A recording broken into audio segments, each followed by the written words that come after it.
The Catholic Echo Podcast is a weekly podcast discussing what's happening now in the Catholic Diocese of Youngstown. Bishop David Bonner and members of our diocesan community discuss your burning spiritual questions. The Catholic Echo Podcast is produced by the Communications Department of the Diocese of Youngstown, with support from the annual Diocesan Appeal. It can be found on catholicecho.org, Facebook, and YouTube. Your host is Dennis Biviano. Hello and welcome to the Catholic Echo Podcast. It's great to be joined by Deacon Travis Seagraves. We talked almost exactly 1 year ago today. You're a Howland native, raised Southern Baptist, and have spent the past 7 years in the seminary preparing for this moment and becoming a priest in our diocese. Thanks so much for joining us today. Thank you for having me. It's a pleasure. First off, for those who are getting to know you for the first time today, give us a little bit about your background story, perhaps the turning point where you decided to become Catholic. Yeah, so as you mentioned, I was Southern Baptist before I was Catholic. I went to Ohio State for my undergraduate education, and there I studied history and philosophy. And, when you're studying, history and philosophy at a secular university, you get a lot of questions, a lot of critical history, a lot of really skeptical philosophy, and I have always taken my academics very seriously. So I had to then look at my faith, and I was like, well, all these challenges I'm learning, my faith has to be able to handle the fire. And so I started rethinking. It's like, well, I know history, so I have to have a historical faith. Mm-hmm. I know philosophy, so my faith has to be able to stand up to the challenges of philosophy. And, well, to be honest, the faith that I had as a Southern Baptist at the time just wasn't going to cut it. And so I started looking around. Well, since I knew history, I thought, I need to have a historical faith. And so there was a friend of mine who said, well, if you really think that what you believe is what Christ taught the apostles, then read the early church. And I was like, well, I can read history, so that's what I did. I read the early church. Long story short, I became Catholic because that's the history of the church. Now, you spent the last year as a transitional deacon, Mount Carmel Church of Our Lady of Peace Parish in Ashtabula. Take us through what the last year has been like for you, I guess, since we last chatted, that time of discernment. I would imagine it's kind of like an emotional roller coaster. Oh, yeah. And when you start off, you become ordained and you're just like, oh my gosh, Brave New World full of such wonderful people, and it's just so excited. And then the first thing the bishop asked me to do, he asked me before I got ordained, and I said yes, of course, he asked, would you consider going down to El Salvador for an immersion experience to learn Spanish? I had been working on Spanish for a little while, and the immersion experience was just the next step. So I said, yeah, especially after a lot of prayer and reflection with my conscience. It's like, yes, I really should do this. This is what the Lord is really asking me to do. And it was incredibly difficult. And I'll admit, I was scared. So when I got down there, I'm in a foreign country. I've never been here before. I don't really speak this language. Learning it in a classroom is very different from learning it on the street. Oh, yeah. And so it was about 5 weeks, and it was very challenging. But you meet some really wonderful people. I was down there with some Franciscan sisters who were actually working on their English. And so they knew a bit of English, so they could really help me with my Spanish. I was about to say, you helped each other out, right? Oh, yeah. They practiced their English with me, and I practiced my Spanish with them. Just the patience and the holiness of these sisters, it really got me through. And you meet all these wonderful people. And yeah, it was a difficult experience, but it held so much fruit. And the Lord provided in all these different ways. It's almost like a dream. I ended it, and I'm like, man, I want to go back. And then I almost forget this, this was really hard. Wow, that's wonderful to hear, and I did not know that until you mentioned it now. Yeah. Let's talk about two of your mentors. We'll start off with Father Ray Thomas. He spent 52 years in the diocese as pastor. What have you learned from him, and I guess what has his best advice been to you? Father Ray Thomas really taught me how to really work in a parish. When you're in seminary, you got your nose in books all the time. And they do encourage you to get out and interact with parishioners. You have some field assignments, but nothing's like just spending full time in the parish. You don't realize the demands that are on you. For instance, when you have a dinner and dance, just kind of a community thing, just to draw people together, what are you expected to do? You're expected to get out there and talk with people, and then get out there on the dance floor and dance with people. And Father Thomas, he did that. He was always been a very social guy, and so he's going from table to table, and I was a very shy guy, and I was like, I don't know how to do this. And he goes out and dances with people, and was like, I don't know how to do this. It dawned on me, from his example, that this is how I should do this. This is what I really should do if I really want to be present to my people in the parish. Meeting them where they're at, the difficult times, praying with them, and really being patient with people. I mean, I've helped out in Ashtabula for a couple years now, and people still have very fond memories of Father Thomas because he was very patient with them. He met them where they were at. And if that meant that you had to change the way you were interacting with them, even language, like Father Thomas was also trying to learn Spanish at the time, then that's what that meant. And so he was a big motivation for me in, exploring new areas, especially when you're very uncomfortable, exploring a new language that you didn't know. So he has been incredible help. I don't think he knows how much help he has been to me. I've tried expressing it to him, but words fail in that way. So he's been a great role model for me. I'm sure he knows deep down. After his retirement, Bishop-elect Keener Yeah. started there as pastor. What did you learn from him? Well, I've only worked with him for about a year now, and about like a month of that was when I was in a foreign country. And so he and I have grown together, especially when he got the call to become bishop of Sioux City, Iowa, at the same time when I was preparing to, receive orders as a priest. And so both of us, our ordinations were coming up, and we're like, both of us are kind of afraid, kind of nervous, and we're just like, the Lord provides, right? That's the only thing we can trust in. And so it's like watching him take the reins of a new parish and really learn, like, okay, how do you interact with all these new communities up there in Ashtabula, and then deal with all these problems that you're like, oh, I didn't know about this when I signed up for this. You get on there on the ground, you're just like, okay, yeah, we need to fix this, and this person doesn't like me, and like, it's a balancing act, right? Yeah, it is. And as I'm like preparing for my own reception of holy orders as a priest, I'm like, yeah, so when I get to a parish, that's what I need to be prepared for. You're gonna meet a whole bunch of people who like you and a lot of people who just don't like you, and that's okay because you learn to love them anyway. And just overcoming different types of struggles, different types of challenges, but always trusting in the Lord. Like, that's one thing that Father Keener, now Bishop-elect Keener, always emphasized was people will say, like, how are you dealing with all this? He's like, I don't. The Lord does. He provides, and I just follow. So trusting in God was one of the things that I definitely learned from him, especially as he gets nervous about his own ordination as a bishop. I was like, yep, the Lord provides in wonderful ways, more than we can know. Now, changing pace a little bit, on Saturday, June 7th, 10:30 a.m. at St. Columba Cathedral, you will be ordained to the priesthood, the only representative in our diocese this year. What will that moment mean to you?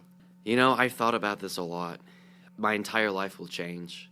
One thing I've been more clear to me as time goes on is that even though I'm the one getting ordained, even though it's like I'm having like my ontological change, as we say in the seminary, like I myself will change, who I am will change. It's not about me. I get ordained for service to God and God's people. And yeah, I'm going to get ordained by myself. But the spotlight should not be on me. The spotlight should always be on Jesus Christ. And so even when they ask, like, well, what kind of music do you want? And I'm like, well, why is it what I want? I really think it should be more about, like, what is God calling all of us to do? And so, like, I tried picking music that would reflect that bit more, but who knows? Ralph at the cathedral can always just change the music. And honestly, if he has a better idea, I encourage him to. He knows music better than I do. But yeah, it's laying down your life for God and God's people. And that reality is, like, slowly setting in. And you mentioned at the cathedral, I mean, you've been featured a lot. You've done a lot of the readings over the last year. Do those nerves sort of subside at this point? Every time I get up there to do something, I get nervous. It's not like, I know how to proclaim the gospel. I've been doing it for a while now. I know how to pray. I've been doing it for a while now. But it's always like, when you're in front of there for everyone, there's the added, like, visually represented, like, I'm responsible for these people. Like, God has given me charge to serve these people, and I have to take that seriously, even in the proclamation of the gospel, which might just be a minute. But you have to take that part really seriously. When you have an opportunity to preach, take that really seriously, because you're charged to serve these people, to help them have an encounter with God.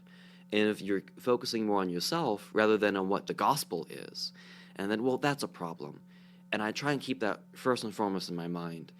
I'm a deacon. I serve the people. I hope to be a priest. I'll be serving the people in a new and profound way. But it's not about me. If I'm drawing attention to myself, that's a problem. Draw attention to the Lord. Mm-hmm. During Holy Week, we had the Chrism Mass, and Bishop Bonner made a little crack that about the holy oil. Can you share that? Yeah, so it was true. When he was praying over the holy oil, it's the oil that we use to consecrate and anoint priests. And I got really excited when the big picture thing came over and like all like the sacred chrism and like the perfume and everything. I was like, wow, like I'm going to be receiving that in like, a really short amount of time. And when it came to passing the sign of peace, he mentioned to me, he's like, that oil is going on your head. It's going on your hands. And I mentioned, it's just like, I really look forward to it. Yeah, that really hit home at that point, I'm sure. How excited is your family? I know you have a twin brother. We've talked before. Oh my gosh, they are so excited. Most of my family is not Catholic, and so most of them see this as a bit of like a wedding celebration. And so all the preparations to it are kind of like a wedding to them. Like I have invitations, we're having like a massive Thanksgiving at my home parish, and then like a bit of a luncheon afterwards. I'm getting dinner with my family after my ordination on Saturday. A lot of them are really excited. Some of them are still kind of confused, like what on earth is an ordination?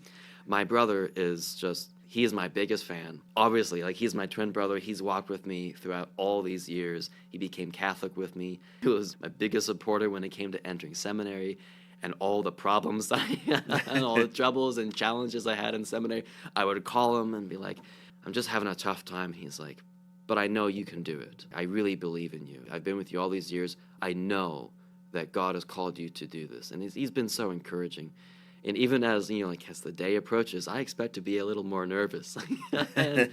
But he's been with me all these years, and he said, like, I'll be with you forever. Like, I'm your biggest fan. It's like, yeah, he is. I have twin brothers myself that are 4 years younger than me, and that unbreakable bond is really something to witness after all these years. I know this is kind of a open-ended question. Maybe you won't be able to tell until you really start as a priest, but what kind of priest do you hope to be for your parishioners? I hope to be a joyful priest. I hope to be one whose joy is overflowing from his prayerful encounter with the Lord. Because you can tell that when you ask someone to pray, if they're actually praying or if they're just kind of saying words because, that's the thing you say. I hope to be a person who really prays. That when I hope to pray the Eucharistic prayer, when I pray the collect and the prayer after communion, to actually pray, to really be present to what the Lord is doing with us in that moment at Mass. Because what the Lord is doing is really joyful. He's changing our lives. Every encounter we have with him has a change on us, has a mark on us. Just like how you're changed with any encounter you have with people, good or bad. You walk away, it's like, I am now affected by what I just talked about, what personality I just encountered. It's the same thing with the Lord. And it's a very joyful encounter. He loves us. He died for us. He rose with us. And he promises us eternal life. What's not to be happy about there? Mm-hmm. And so to exude, to radiate that joy with people, even with the simple invitation, the Lord be with you. Now, I asked the same question to Father Bertleff and Father Will Wainio last year. As a new priest, you really don't learn your assignment until the day of. How do you handle that? There's a big guessing game. You get it up to it, and it's like, wait, well, what are the open positions? Uh-huh. The bishop has asked me to, he's asked me to learn Spanish, so, I'm guessing, it's probably going to have something to do with Hispanic ministry, but, he also could send me someplace that doesn't have Hispanic ministry. He's allowed to do that. He's the bishop. And after a while, you just kind of give up on the whole guessing game, and you're like, oh, wherever the Lord puts me, that's where I will serve. And so even when Father Bolish was asking me a while ago, he's like, where do you want to go? And I said, I know it sounds like the pious answer, but I'm being completely honest. I want to go where I can serve God's people well. Because, I don't know what's out there. I can speculate, but really, God knows better than I do. The bishop definitely knows better than I do what the needs of the diocese are. And wherever I'll go, I'll do my best. I'm sure it'll be joyful. It might be difficult, but hey, that's part of the job, right? Well, that's a good attitude to have, great attitude to have. Last question, your advice to your fellow seminarians who, some might have a couple of years to go before becoming a deacon or priest. What would you say to them? The biggest thing is to pray. Pray through absolutely everything that you're going through. Like, we have one guy who's entering his internship, another guy who's coming off his internship, and guys who are just, in the midst of their studies. And I understand that not everyone is academically gifted, and not everyone is like a really social person. Not everyone's like really outgoing. A lot of us who are really introverted. But really be open through prayer, like really talk intimately with Jesus Christ. Like, what is it you're doing in my life? What is it you're really calling me to do? And how can you help me to do that? So like when you're at the parish and you're just like, I don't know how to interact with all these people. I've never done this before. And it's like, bring that to prayer and allow God to really be changing you. I've been in Ashtabula. I've been helping out with that community for a while now. It's been almost 3 years now. When I first entered, I was a really shy guy. I was like, like a turtle in a shell. 3 years in now, like people know me as very outgoing, as very talkative, very like sociable. It's night and day change, but it's not me. Because I struggled a lot. Like, I brought those struggles to prayer, and I was like, God, I don't know what I'm doing. Are you sure that this is what you want me to do? And every time I was like, yeah, this is what I want you to do, but don't worry, I'm with you. And so for my fellow seminarians, whatever you're going through, like, bring it to prayer. Trust that Christ is with you through every atom of your experience, through every single, like, minor emotion, good and bad. Like, if you're having just a really bad day, it's like, yeah, be honest about that with the Lord. And if it happens, right? If you see a really pretty girl and you're like, well, am I sure that celibacy is for me? Bring that to prayer. It's like, because it happens, honestly, it happens to all of us. It's one of those, like, secrets where just, like, we don't want to talk about it as seminarians, but when we do, we're just like, yeah, you too? And it's like, yeah, me too. Yeah. And I brought it to prayer. Mm-hmm. And look where I am. I'm joyful. Deacon and soon-to-be Father Travis Seagraves, thank you so much for your time and honesty. I always enjoy when we talk. God bless you. Well, thank you so much. It's good to be with you. Coming up on the Catholic Echo podcast, we'll talk with Travis's mentor, Father Ray Thomas. Keep it here, much more to come when we return. It's time for Patron Saints of the Diocese of Youngstown with your Bishop, David J. Bonner. St. Thomas Aquinas was a Dominican priest and scholar in the 13th century whose writings on philosophy, logic, and theology, such as the Summa Theologica, are taught in all Catholic seminaries. St. Thomas Aquinas is a patron saint of Catholic universities, colleges, and schools, and St. Thomas Aquinas Middle and High School in Louisville. His feast day is January 28th. So happy feast of St. Thomas Aquinas to our friends in Louisville and our brothers of the Dominican Order of Preachers in Youngstown. St. Thomas Aquinas, pray for us.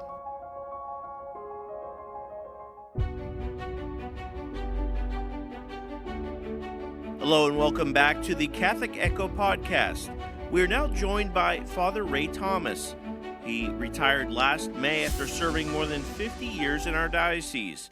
Most recently, he was the pastor of Our Lady of Peace Parish in Ashtabula, where he was a mentor to Deacon Travis Seagraves. Father Ray Thomas, great to meet you, and thanks for joining us. Thank you, Dennis. I really enjoy being here with you. Now, Father Ray Thomas, tell me a little bit about your experience getting to know Travis Seagraves, the man you first met versus who he has become. Travis was, I think, finishing up his third year of theology, so he came in as a pastoral intern. He was going to be with me for the full year. And many of the students are very academically orientated and just learning for themselves. In the pastoral setting, all of a sudden they really are in the parish and interacting with people and in different settings. Mm-hmm. I think he initially was still pretty much in the student role model type of thing, just being the student and making that adjustment to be the pastoral intern. And I can remember one time, it was either he or one of the other pastoral interns I had said, well, I'm really just a pastoral intern. And I told him, no, you're not just the pastor. You are the pastoral intern, just as I'm the pastor for the parish and so is the DRE for the parish. You're the pastoral intern, and that's a role that you play in the parish. Mm-hmm. Again, he, like many, are a little bit hesitant because this is new ground for them. And for Travis, too, Catholicism was not his first faith. He became Catholic some years before that and had finished college and went into seminary, and I think was still absorbing much of Catholicity and the culture, etc. Mm-hmm. And so just being in this pastoral setting was just totally different from the academic setting. And I can remember the one time we went to a funeral home to do visitation. I wanted him to accompany me with that. And again, many young people I don't think are in settings where there's been a death and at funeral homes. And if you're not really familiar with that whole scenario. It could be intimidating a little bit, yeah. Yeah, I think he was just not sure exactly what he should be doing. Yeah. And I observed how he's kind of just off to himself a little bit. And we talked about that later. I said, you are, probably was the time I said, you are the pastoral intern, and some of the people know you already because you've been in the parish for maybe a couple months or whatever it is. And I said, you start meeting people, shaking hands with them, introducing, just do that type of thing to go out. And then another time, as I've observed when we would gather for the weekend, one of my practices, I think I learned from my mentor when I was deacon years ago, Father John Summers. He would be in the back of the church, greeting people before Mass and after Mass and all that type of thing. And I've made that a part of my pattern of being when I'm in the parish serving. And we talked about that a little bit, about just being out there, just kind of shake hands with people. You don't know all their names, but you pick them up eventually before and after Mass.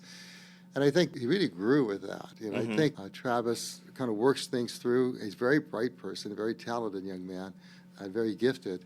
And I think he works that through for himself. And anytime I've seen him more recently, before Mass or after Mass, he's out there greeting the people, saying hello.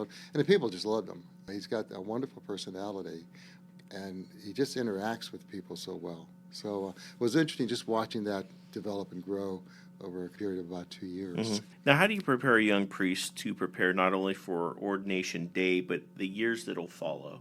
A lot of it, I think, is, again, walking with them in parish life. I was trying to show them and bring them, at least for myself, I bring them along either in hospital settings, funeral home settings, taking part in the funerals. We didn't have many marriages yet, so whatever weddings I had to have him take part in the wedding, he would oftentimes serve the Mass. I think just living in the rectory with another priest and seeing the pattern that is, what you can expect in that house and what you may not find there. And it probably is changing a little bit as time goes on, but just having that experience with them. What would you say for you has been the most rewarding part of being a mentor? Oh, I think watching them grow. Yes, I have to smile, and I think definitely watching him and some of the others I've had with me from where they first start and then seeing the development and growth. And for Travis, too, even he's an excellent preacher. And again, very bright. He puts his thoughts together very well. And again, watching him get his voice. I think as they are in, third theology, or just in that pastoral year, they're permitted to preach weekday Mass. I don't think it wasn't for the Sunday Mass, but for the weekday, just to kind of get some experience with that and watch that to develop. And then once he was ordained deacon, maybe it might have been before, they encouraged us to let him have some time to preach at a Sunday Mass. And again, getting his voice and just watching his dynamic grow. And you could see it right now. He's very much alive when he's preaching. During that transitional deacon year, he had a lot of experience at the cathedral being featured as well. He would do the readings. I said, were you never nervous or used to this? He's like, of course, you're always nervous in front of everybody, but I thought that was funny. Now, being the only priest this year, the spotlight is sort of on him. Is there pressure at all on that? I suspect there probably is. It's not spread with other guys, and he's really been kind of like in the spotlight in the last couple of years for leading up to his diaconate year as deacon. I used to see him on the photo with the bishop and the seminarian poster, and he's been at the cathedral for various ceremonies as the seminarian deacon, so to speak, and since there aren't any other deacons to draw from other than the permanent deacons. Now, I want to shift a little bit. I want to take you back a couple of years. What do you remember most about your ordination day, which was May 27th, 1972? A long time ago, yes. A lot of it's, I think, from the photos I see. It almost is a blur because it's so much going on. The crowds of people, again, we were 5 being ordained, so the cathedral was quite full. And at a certain point, when the bishop finishes laying hands on you ordained, they invite you to turn around to receive the applause of the people. And that wave of applause going on, that kind of overwhelms you.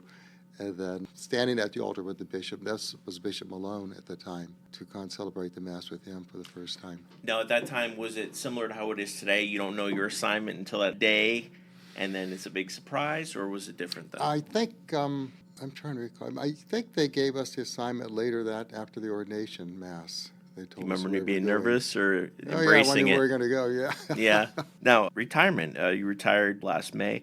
How has it been, I guess, and are you getting to do some things now that you couldn't before? Well, I've told the bishop and many other people I can't get the smile off my face. You still come in and visit us every once in a while at the cathedral, Oh, saying yes. Mass and everything? It's just having the freedom to move around a little bit easier. Like, I really enjoyed parish life all the years I've served. And I was up along the lake there, total of 26 years between Conneaut and Ashtabula.